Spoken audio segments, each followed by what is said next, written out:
The humid Louisiana air hung heavy, clinging to everything like a second skin.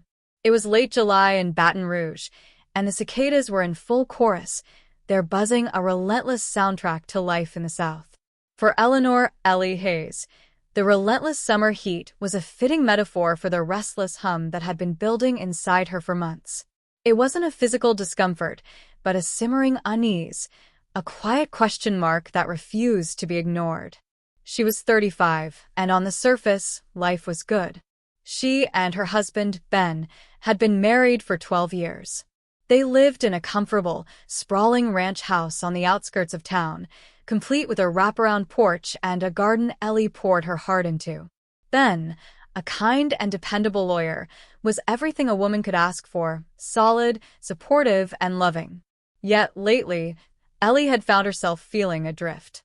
Not unhappy, precisely, but as though she were simply going through the motions, living a life that felt like a well-worn script. It had started with an innocuous click. One evening, while mindlessly scrolling through the digital wilderness of her phone, she stumbled upon an article titled "The Anatomy of Attraction. Is it all about size?" It was blatant clickbait, designed to provoke a reaction, but it did its job. The article, a mishmash of anecdotal evidence and poorly researched claims, ignited a tiny spark of curiosity within her. Ellie and Ben's intimacy had always been consistent. Predictable.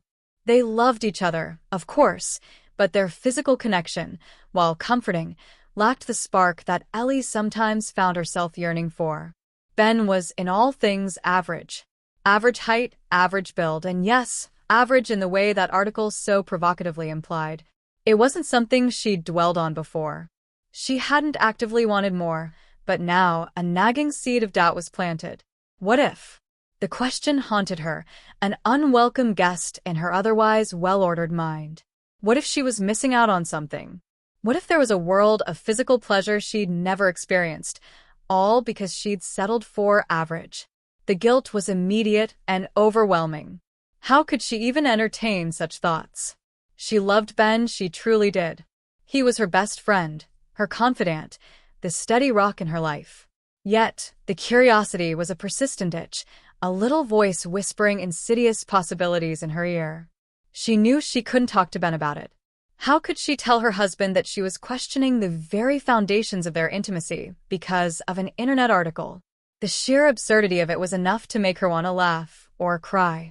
She tried to push the thoughts away, bury them beneath the mundane tasks of her daily routine, grocery shopping, gardening, managing her small online boutique selling her handcrafted jewelry, but the question lingered, a persistent undercurrent to her days. One quiet evening, while Ben was engrossed in his legal briefs in his study, Ellie found herself surrendering. She picked up her phone, the screen glowing with an almost illicit allure in the dim light of their bedroom. The search terms she typed in were embarrassing, almost shameful: intimacy experiences, male anatomy, satisfaction stories. She was delving into the deep, murky waters of anonymous internet forums, filled with women sharing their most private experiences. It was like opening Pandora's box. The stories were a mixture of the shocking, the alluring, and the downright ridiculous. Some women claimed size didn't matter, that true connection was all that mattered. But a substantial number spoke of the undeniable impact of physical prowess and the sheer delight of experiencing something extraordinary. A strange mix of excitement and guilt surged through her. Was it wrong to wonder? Was it wrong to even consider such things when she had a perfectly good marriage, a perfectly good man? The questions were relentless. It was no longer just about abstract curiosity. It was now a tangible, almost desperate desire for something more. That's when she made a decision, a choice that would irrevocably alter the course of her life. She told herself it was research, just research, a way to satisfy her curiosity and put the issue to rest. Under the guise of a fake profile, she signed up on a dating site, a place where anonymity was the rule.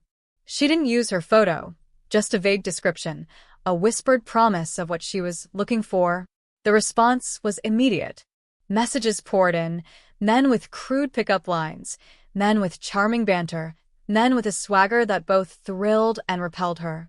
But Ellie had one strict criterion: She was looking for someone who fit the description, the physical ideal that had sparked this entire internal rebellion. And then she found him. His profile picture showed a man with dark hair, a confident smile, and a physique that radiated strength. His name was Gabriel, a marketing executive who had relocated from New York to New Orleans for work. His messages were witty, flirty, and surprisingly respectful. He didn't shy away from addressing the very things she was curious about. It was a bold move, but it resonated with her. This is crazy, she thought to herself as they exchanged messages late into the night. Gabriel was an hour's drive away, but he seemed genuinely interested in meeting her. He didn't push. He made her feel alive. It was the rush of something forbidden, the thrill of breaking free from her routine. She told herself it was just once, just to see, just to know. But as she lay there, the phone casting a ghostly glow on her face, she knew she was teetering on the edge. That Saturday afternoon, a nervous ball of anticipation coiled in her stomach as she got ready. Ben was at his office, absorbed in a complex case. Ellie told him she was having lunch with an old friend from college. It wasn't a total lie. She was meeting someone new, and they were likely to have a meal. She justified the deceit to herself with twisted logic. She and Gabriel had agreed to meet at a small, discreet boutique hotel, located just outside the city limits. It wasn't cheap and tawdry, but it also wasn't luxurious. It was, simply put, anonymous. As she drove, the Louisiana sun beating down on her car, she couldn't shake the feeling of transgression. Signing up for the dating site had been one line crossed. This was an entirely different level. When she arrived, Gabriel was waiting in the lobby. He was taller than she'd imagined, with broad shoulders and an easy smile. He walked up to her with a casual confidence that could disarm anyone. "You made it," he said, his voice warm and slightly husky. Ellie could only nod, her throat tight with nerves. Her mind was screaming at her to turn around, to run back to the safety of her known world. But her feet felt rooted to the spot, drawn to him in a way she couldn't explain. They didn't waste time. Gabriel had already booked the room. As they stepped inside, Ellie felt a wave of guilt wash over her. Her wedding ring felt like a lead weight on her finger, a silent reminder of the vows she was about to shatter. "This is your last chance to back out," Gabriel said, his eyes searching hers, serious for a moment. She hesitated, but only for a breath. "I want this," she whispered, almost as if saying it out loud made it more real. The next few hours were a blur of sensation. Gabriel was everything she had read about and more. Confident, attentive, and undeniably skilled. For the first time in a long time, Ellie felt a kind of pleasure that was almost overwhelming, a stark contrast to the predictable rhythm of her usual experiences.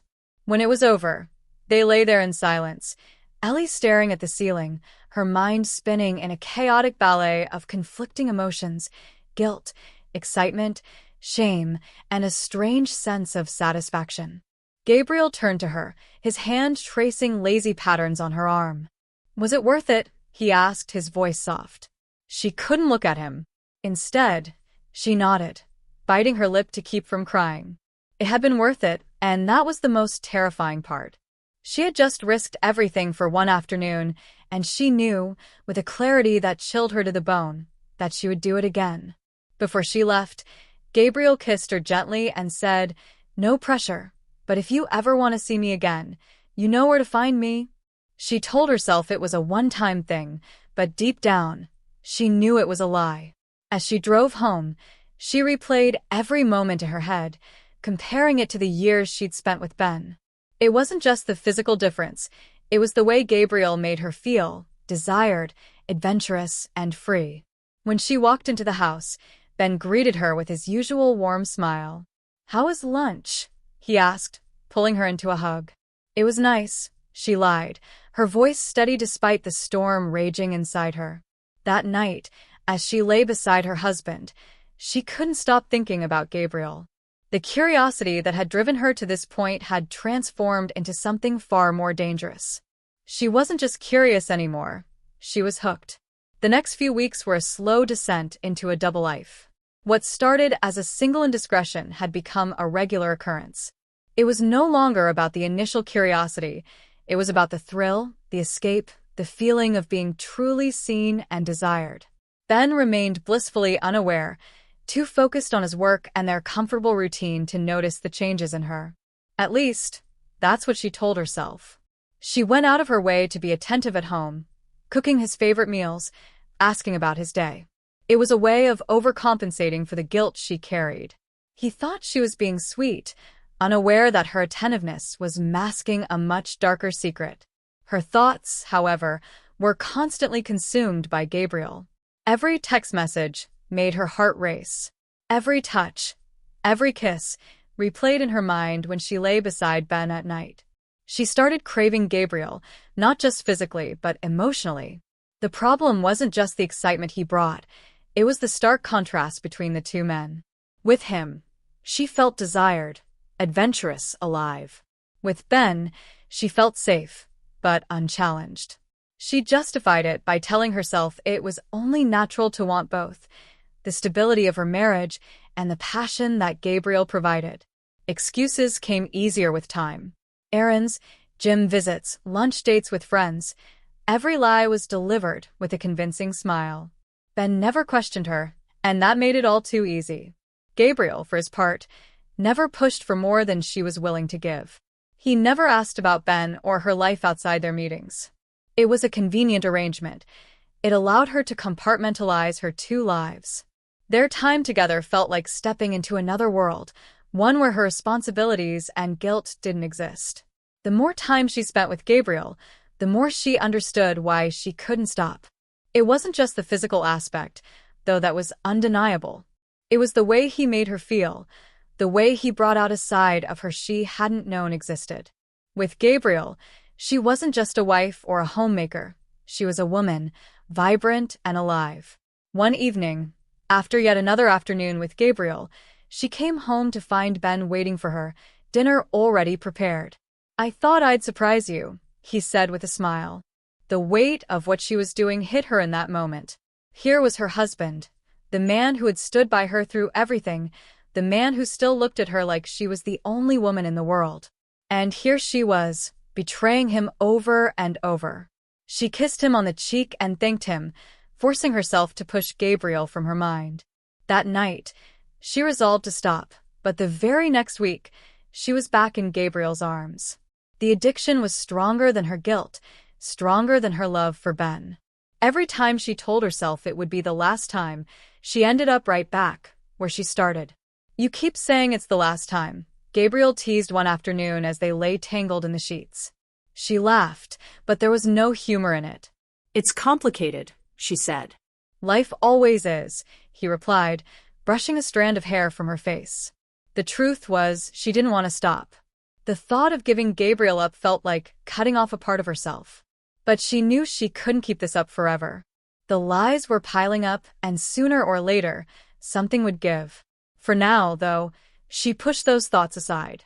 She wasn't ready to face the consequences, not yet. Her life had become a carefully orchestrated performance, a balancing act she never imagined herself capable of. To Ben, she was still the same loving wife, dependable and constant. She laughed at his jokes, planned their meals, and made sure their life together ran smoothly. But beneath that polished surface, she was unraveling. Gabriel had become an addiction she couldn't resist. It wasn't just the physical thrill, though that was undeniable. It was the way he made her feel. When she was with him, she wasn't just Ben's wife, or a woman going through the motions of a predictable life. She was vibrant, daring, and utterly consumed by the allure of something forbidden. Ben never suspected a thing. His trust in her was absolute, and that only made her actions feel more surreal. It was almost as if her double life existed in an alternate reality, one that never touched the safe, stable bubble of her marriage. Gabriel and she started meeting more often, their stolen moments becoming the highlight of her week. He made it easy to forget the consequences, to ignore the risks. With him, there were no strings, no demands, just an endless, exhilarating escape. One afternoon, as they lay together in a quiet hotel room, Gabriel turned to her with a lazy smile. You know this can't last forever, right? His words startled her. What do you mean? She asked, propping herself up on one elbow. You've got a life, he said simply. A husband who thinks the world of you. I'm not saying we stop, but you have to know this kind of thing has an expiration date. She swallowed hard. His words cut through the haze she'd been living in. He was right. As much as she wanted to pretend she could keep both worlds separate forever, the truth was she was playing with fire. Gabriel's hand found hers, his touch gentle but firm. You've got to figure out what you want, Ellie. I'm not saying this to push you away, but you can't keep running on this tightrope. It's going to break eventually. His words stayed with her long after she left that day. For the first time, she couldn't brush away the guilt and pretend everything was fine. She loved Ben, she truly did. But with Gabriel, she had found something she didn't even know she was missing. That night, as she lay in bed beside Ben, she couldn't sleep. She watched him breathe, his face soft and peaceful in the dim light. He didn't know the storm raging inside her, the choices she had to make. She thought about everything Gabriel had given her, passion, excitement, the thrill of something new. But she also thought about what she stood to lose. Ben wasn't just her husband. He was her partner, her friend, the man who had built a life with her. The next morning, she made a decision. She met Gabriel one last time, the weight of her choice pressing down on her the entire drive. When she walked into the room, he greeted her with his usual charm, but there was a knowing look in his eyes. This is it, isn't it? He said softly. She nodded, tears pricking the corners of her eyes. I can't do this anymore, Gabriel. I love my husband. I love my life, and I can't keep risking it for this.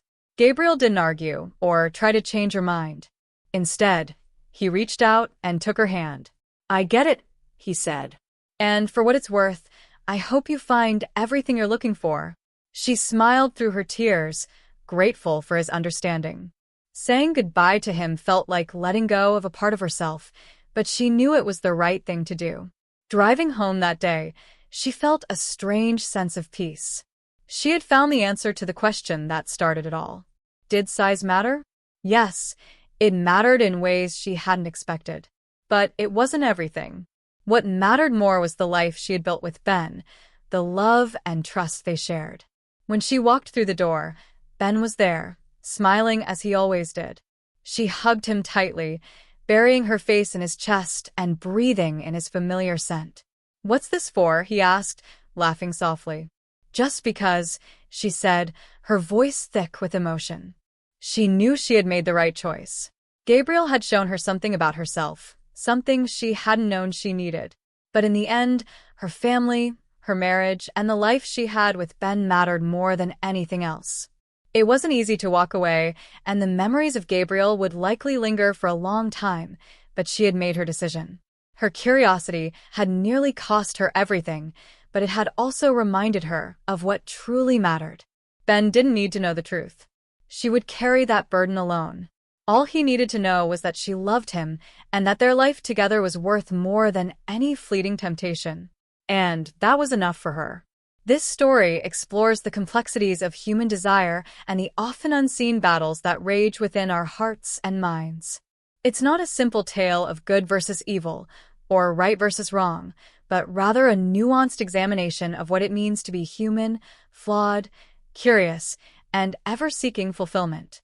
The story highlights that curiosity, while a fundamental part of the human experience, can, if left unchecked, lead us down paths we never intended to tread. It reveals that desire, in its most primal form, can be a powerful force, capable of clouding our judgment and leading us away from the values we hold dear. Yet, it also underscores the importance of self-awareness and the capacity for growth and change. More than a cautionary tale about the dangers of infidelity, it's a story about self-discovery. Ellie's journey is a testament to the realization that true satisfaction often lies not in the pursuit of fleeting pleasures, but in the acceptance of our own imperfections and in the appreciation of the deep connections we've already forged. It's about recognizing that while the allure of the new and unknown might be tempting, genuine happiness is often found in the familiar comfort of true love, commitment, and the everyday magic of a life shared with someone who sees us for who we truly are.